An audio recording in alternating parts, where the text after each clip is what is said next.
I started playing music, piano specifically, when I was like probably 3 or 4. So it's always been a part of my life, and same with drawing. By the way, I've been drawing since I was a little kid. So those two things have just been. I guess it's kind of like, in a weird way, it's part of my identity, part of my DNA, and I kind of don't know how to do it any other way. You know, if there was no Linkin Park tomorrow, I probably still would just be doing it for fun on my own. And maybe that's, I think a lot of the other guys feel that way too about the music, and maybe that's one thing that makes the band work, is that, we're not doing this as a means to another end. We really just do it because we like to do it.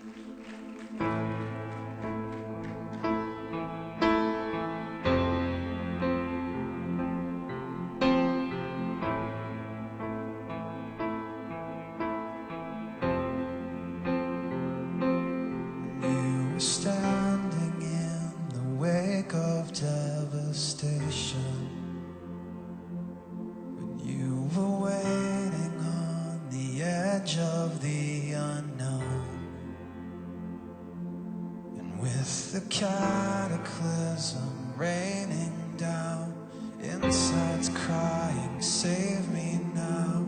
You were there, impossibly alone.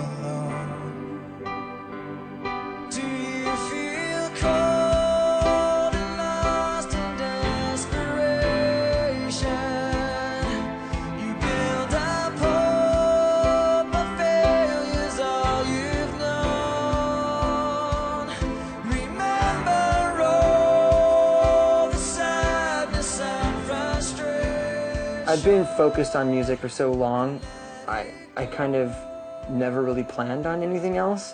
Basically, I'd come to the conclusion that I hated all the bands in Arizona because I felt like our scene in Arizona was pretty weak at that time, and no record company is going to come to Phoenix, Arizona to find new music.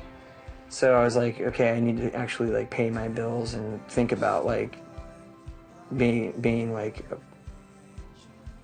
what in my opinion would be normal, like a normal 9 to 5 and plug away. And that was like super depressing, I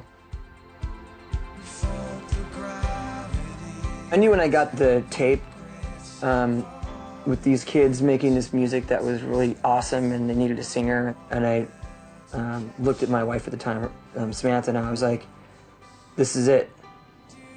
Like, I'm gonna go quit my job and move to California.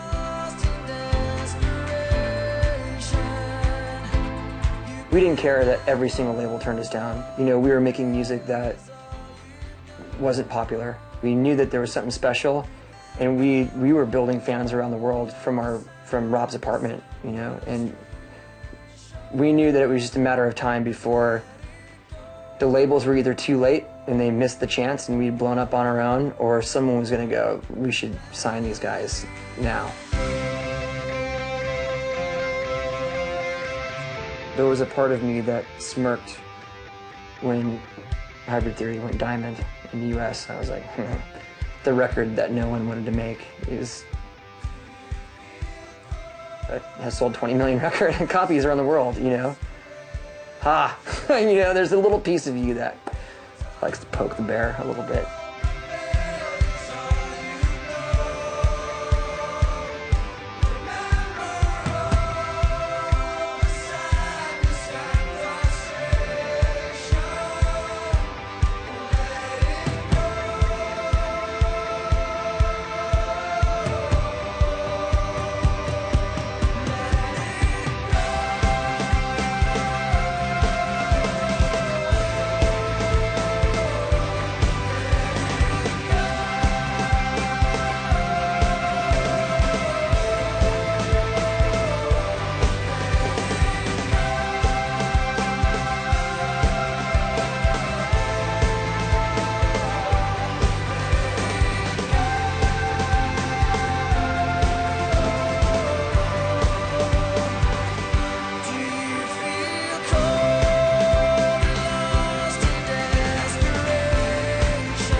when you have a group of guys that are on the same page, that can take criticism, that don't need like a leader to guide them. You know, we're all very driven. We all can talk and communicate. We don't really. I don't think we've ever had there's never been a yelling match in our history. Pooch, how was that in comparison? Better. Is it better? Cool. It felt good. Yeah. My piano was better on that one. You know, if we don't like something, we can tell somebody I don't like it, and you know, I just don't like it. Let's do something different, and it's okay. The fact that we get along better the longer our career is something special. So, and also, you know, I think that Mike Shinoda is an amazingly talented songwriter. Things like that help. You know, having guys that can actually write good songs in a band usually is a good thing.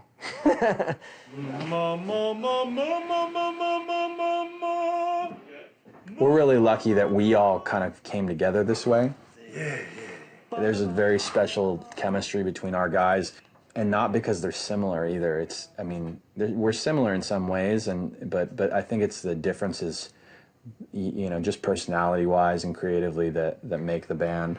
We keep each other in check, you know. We can make life difficult for everybody, for each other, but at the end of the day, we tend to be able to hash it out and, you know, make some music that we like listening to and play some shows that we like playing. And I mean, you know, just to be able to have done it for more than 10 years and still enjoy it that's a blessing in itself.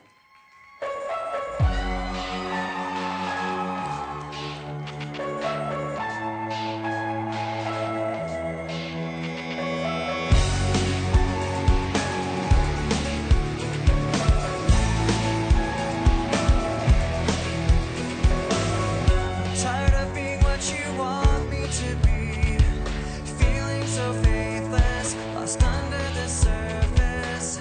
I don't know what you expect. We dreamed of success, you know, not in the way that we've gotten it. Our success has far surpassed any of our ideas of where we could have possibly gone. It's just amazing to stand on stage and look out and see a whole crowd of people just like jumping in unison and like singing their hearts out. That's what, I mean, where else in the world karaoke bars don't count? But where else in the world do people go and just let go so completely than at a rock show? You know, it doesn't matter what kind of music it is. I mean, when you go play it, you know, everybody's just lets their inhibitions go. They're out there singing at the top of their lungs, being passionate. You know, some people cry when their favorite song comes on. Other people, you know, rip their clothes off, throw them at you, and, you know, light bonfires and get dirty and just human soup down there. Like, it never happens anywhere except in music, and that's beautiful.